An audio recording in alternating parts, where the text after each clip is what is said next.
નમસ્કાર મિત્રો, સ્વાગત છે આપનું આપની જ પોતાની યુટ્યુબ ચેનલ એજ્યુકેશન પ્લાનેટ પર। તો મિત્રો, આજે આપણે જોઈશું ધોરણ 4નું ગણિતના પેપરનું સોલ્યુશન, જે તારીખ 23/10/2024ના રોજ લેવાયું અને જેના કુલ ગુણ છે 40। તો મિત્રો, જોઈએ આપણે પ્રશ્ન નંબર 1, સૂચના મુજબ કરો, જેના માર્ક્સ છે 12। એમાં અ છે નીચેના દાખલા ગણો, એમાં કોઈ પણ એક ગણવાનો છે જેના માર્ક્સ છે 3। તો મિત્રો, એમાં જોઈએ પેલું છે 1000 ઈંટોનો ભાવ ₹1800 છે। જો છગનભાઈ 2000 ઈંટો ખરીદે છે તો તેમણે કેટલા રૂપિયા ચૂકવવા પડે? તો મિત્રો, અહીંયા આપણે ત્રિરાશિ મૂકીશું। 1000 ઈંટોનો ભાવ બરાબર ₹1800, તો 2000 ઈંટોનો ભાવ કેટલો થાય એ પ્રમાણે આપણે અહીંયા ચોકડી ગુણાકાર કરીએ। 1800 ગુણ્યા 2000, જેના છેદમાં છે 1000, અને છેદ ઉડાડતા અહીંયા આવશે જવાબ 3600 રૂપિયા। તો તેમણે 3600 રૂપિયા ચૂકવવા પડે, 3600 રૂપિયા ચૂકવવા પડે, બરાબર છે। એના પછી જોઈએ આપણે બીજા નંબરનો દાખલો છે, બ્રિકાબાદની નવી 1000 ઈંટો લઈએ તો ₹2000 ચૂકવવા પડે। જગતભાઈને આવી 3000 ઈંટોની જરૂર છે તો તેમણે કેટલા રૂપિયા ચૂકવવા પડે? તો મિત્રો, આપણે જેમ પહેલા દાખલામાં કર્યું એવી જ રીતે બીજા દાખલામાં પણ ત્રિરાશિ મૂકીએ આપણે। 1000 ઈંટોનો ભાવ બરાબર ₹2000, જેથી કરીને 3000 ઈંટોનો ભાવ કેટલો થાય? તો અહીંયા ચોકડી ગુણાકાર કરતા જવાબ આવશે 6000 રૂપિયા। એના પછી 1બ, નીચેના દાખલા ગણો, જેમાં પેલું છે ઈટાપુરની નવી 1000 ઈંટો ખરીદીએ તો 1800 રૂપિયા ચૂકવવા પડે। આવી 500 ઈંટો ખરીદવા માટે કેટલા રૂપિયા ચૂકવવા પડે? તો મિત્રો, અહીંયા પણ આપણે ત્રિરાશિ મૂકીને દાખલો ગણી શકીએ કે 1000 ઈંટોનો ભાવ બરાબર 1800 રૂપિયા, જેથી કરીને 500 ઈંટોનો ભાવ કેટલો થાય? તો નીચે આપણે ચોકડી ગુણાકાર દ્વારા જોઈએ તો જવાબ આવશે 9000 રૂપિયા, બરાબર છે। એના પછી બીજા નંબરનો દાખલો છે, શાળા પ્રવાસમાં 185 બાળકો જોડાયા છે, દરેકને 3 નારંગી અને 5 બિસ્કિટ આપવામાં આવ્યા, તો કુલ કેટલા નારંગી અને બિસ્કિટની વહેંચણી થઈ શકે? બરાબર છે। તો એમાં મિત્રો આપણે જોઈએ તો પહેલા નારંગી અને પછી બિસ્કિટ બંનેનો ગુણાકાર કરીએ આપણે। 185 ગુણ્યા 3 તો આવશે 255 નારંગી, અને 185 ગુણ્યા 5 તો જેનો જવાબ આવશે 925 બિસ્કિટ। અને અહીંયા આપણને કુલ પૂછ્યું છે તો બંનેનો સરવાળો કરીએ આપણે, જવાબ આવશે 1180, બરાબર છે। ચલો, એના પછી જોઈએ ત્રીજા નંબરમાં આપેલ કોષ્ટક પરથી ગણતરી કરીને જવાબ લખો। તો મિત્રો, અહીંયા તમને રાઇડ્સનું નામ આપેલું છે, હોડીનું નામ, ડબલ ડેકર, પેડલ બોટ અને મોટર બોટ, અને જેના ટિકિટના દર પણ આપેલા છે। એના પરથી પ્રશ્ન પૂછ્યો છે કે ટીના અને મીના બંને ડબલ ડેકરમાં ગયા અને પછી મોટર બોટમાં ગયા તો તેમણે બંને હોડીના કુલ કેટલા રૂપિયા ચૂકવ્યા હશે? તો અહીંયા મિત્રો, ટીના અને મીના બંનેના રૂપિયા આપણે ગણવા પડશે। તો ડબલ ડેકરના 30 રૂપિયા છે એકના, તો બંનેના થઈને કેટલા થશે? 60 રૂપિયા।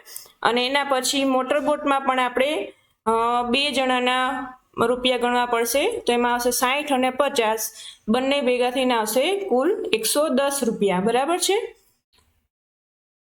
એના પછી આપણે જોઈએ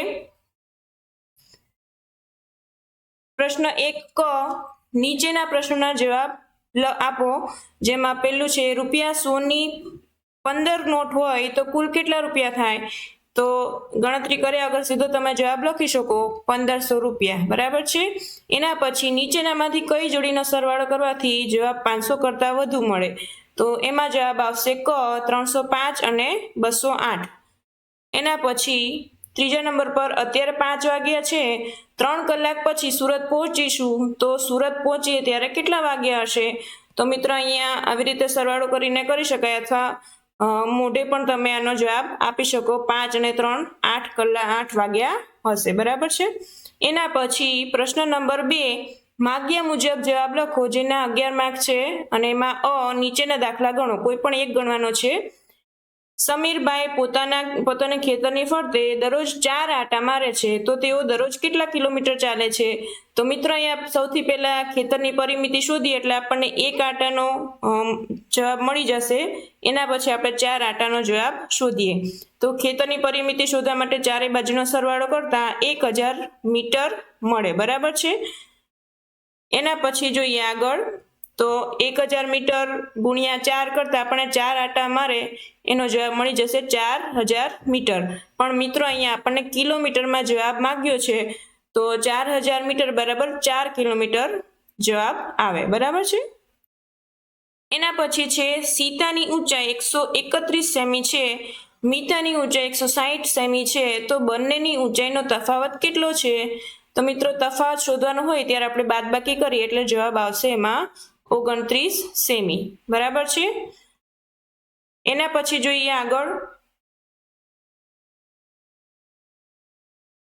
નીચેના પ્રશ્નોના જવાબ આપો. 6 માર્ક્સ છે. આ બગીચા ફરતે 6 આંટા મારીએ તો કેટલું અંતર કાપ્યું કહેવાય? તો મિત્રો અહીંયા એક આંટો મારતા 300 મીટર થાય છે, તો ગુણાકાર કરીએ 300 ગુણ્યા 6 તો એમાં આવશે 1800. તો અહીંયા કિલોમીટરના મીટરમાં બંનેમાં લખવાનું છે, તો 1 કિલોમીટર અને 800 મીટર જવાબ આવશે, બરાબર છે. એના પછી છે 1 કિલોગ્રામ લોખંડનો ભાવ 28 રૂપિયા છે, તો 16 કિલોગ્રામ લોખંડની ખરીદી કરીએ તો કેટલા રૂપિયા ચૂકવવા પડે? તો મિત્રો અહીંયા આપણે ગુણાકાર કરવો પડશે અને જેનો જવાબ આવશે 448 રૂપિયા, બરાબર છે.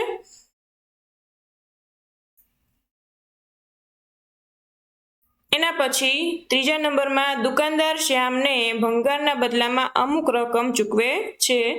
તેણે રૂપિયા 100ની 3 નોટ, રૂપિયા 50ની 2 નોટ અને રૂપિયા 20ની 4 નોટ આપી, તો તેણે કુલ કેટલા રૂપિયા શ્યામને ચૂકવ્યા? તો મિત્રો અહીંયા નોટ 100ની નોટ 3 હોય તો 300 રૂપિયા થાય, 50ની નોટ 2 હોય તો 100 રૂપિયા થાય અને 20ની નોટ 4 લઈએ તો 80 રૂપિયા થાય. અને એનો ટોટલ અહીંયા કરવાનું છે, તો આપણે ટોટલ આવશે એમાં કુલ આવશે 480 રૂપિયા, બરાબર છે. એના પછી જોઈએ પ્રશ્ન 2 ક, ખાલી જગ્યા પૂરો, જેમાં 30 ગુણ્યા 10 જેનો જવાબ આવશે 300, 50 ગુણ્યા 20 જેનો જવાબ આવશે 1000. એના પછી પ્રશ્ન નંબર 3, નીચેના પ્રશ્નોના જવાબ આપો જેના 3 માર્ક છે.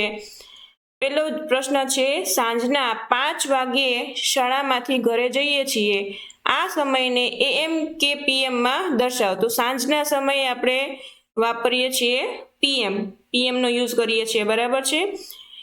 એના પછી સવારના 8 વાગે નાસ્તો કરીએ છીએ, તેને 8 AM કહેવાય કે 8 PM કહેવાય? તો મિત્રો સવારના ટાઈમમાં આપણે લખી શકીએ 8 AM.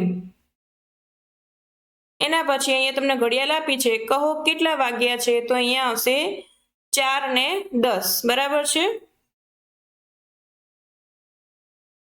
એના પછી પ્રશ્ન નંબર 4, નીચેના પ્રશ્નોના જવાબ આપો. 2 માર્ક્સનો છે. સવારના 9 વાગ્યા છે, તેને 24 કલાકની ઘડિયાળ મુજબ કેટલા કલાક કહેવાય? તો મિત્રો એમાં આવશે 9 કલાક. એમાં બીજા નંબરનો પ્રશ્ન છે, શાળામાં બાળકોને 2 વાગ્યે વિશ્રાંતિનો સમય છે, તે સમયને 24 કલાકની ઘડિયાળ મુજબ દર્શાવો. તો મિત્રો અહીંયા આવશે 14 કલાક. પ્રશ્ન નંબર 5, આપેલ ચિત્ર પરથી પ્રશ્નોના જવાબ આપો. તો મિત્રો અહીંયા તમને પ્રશ્નપત્રમાં એક નકશો આપ્યો છે, એના ઉપરથી જવાબ લખવાના છે. તો એમાં આવશે મીઠાઈની દુકાનથી સૌથી નજીક કયો દરવાજો છે? તો એમાં A, B, C કે D? તો એમાં આવશે જવાબ દરવાજો B. એના પછી નીચે પ્રશ્ન નંબર 2, દરવાજા D થી પ્રવેશ કરીએ તો ફૂલ છોડ કઈ બાજુએ છે, ડાબી કે જમણી? તો એમાં આવશે જવાબ જમણી. એના પછી દરવાજા C થી પ્રવેશ કરીએ તો જમણી બાજુએ ખાલી જગ્યા છે, તો એમાં આવશે જવાબ બાકડા. એના પછી દરવાજા B થી પ્રવેશ કરીને ડાબી બાજુ જતા કયો દરવાજો આવશે? તો એમાં આવશે દરવાજો A. એના પછી કયા દરવાજાથી પ્રવેશ કરીએ તો જમણી બાજુ હિંચકા આવશે? તો એમાં આવશે જવાબ B. એના પછી પ્રશ્ન 6, દરવાજા A થી પ્રવેશતા ડાબી બાજુએ શું આવશે? તો એમાં આવશે વૃક્ષો કે ફૂલ છોડ, બરાબર છે. એના પછી પ્રશ્ન નંબર 6, માગ્યા મુજબ જવાબ આપો, જેના 6 માર્ક્સ છે. એમાં અ છે, નીચેના દાખલા ગણો, કોઈ પણ એક. પેલો છે, રમા પાસે 750 મિલી દૂધ છે, કલા પાસે 200 મિલી દૂધ છે, બંનેનું મળીને કુલ કેટલું દૂધ થાય? તો મિત્રો એમાં આપણે કુલ માંગ્યું છે તો આપણે એમાં સરવાળો કરીએ તો એનો જવાબ આવશે 950 મિલી. અને બીજો જ પ્રશ્ન એમાં પૂછ્યો છે, 2 લીટરની બોટલ પૂરી ભરવા હજુ કેટલા મિલી દૂધની જરૂર પડશે? 950 છે તો હજી 2000 મિલી પૂરું કરવું હોય તો કેટલા લીટર જોઈએ, મિલી જોઈએ? તો એના માટે 2000 માંથી 950 આપણે બાદ કરીએ તો જવાબ આવશે 1050 મિલી. બરાબર છે? તો અહીંયા આપણે 2 દાખલા ગણવા પડશે. એના પછી બીજા નંબરમાં છે, વિજય પાસે 2 લીટર પાણી ભરેલ બોટલ છે, તેમાંથી તે 750 મિલી પાણી પીએ છે, તો હવે તેની બોટલમાં કેટલું પાણી વધશે? તો મિત્રો અહીંયા લીટર આપ્યું છે ને અહીંયા મિલીમાં આપ્યું છે, તો આપણે 2 લીટરને મિલીલીટરમાં ફેરવીએ. 2 લીટર બરાબર 2000 મિલી. હવે આપણે 2000 મિલીમાંથી 750 મિલી બાદ કરતા જવાબ આપણને મળશે 1250 મિલી પાણી વધશે.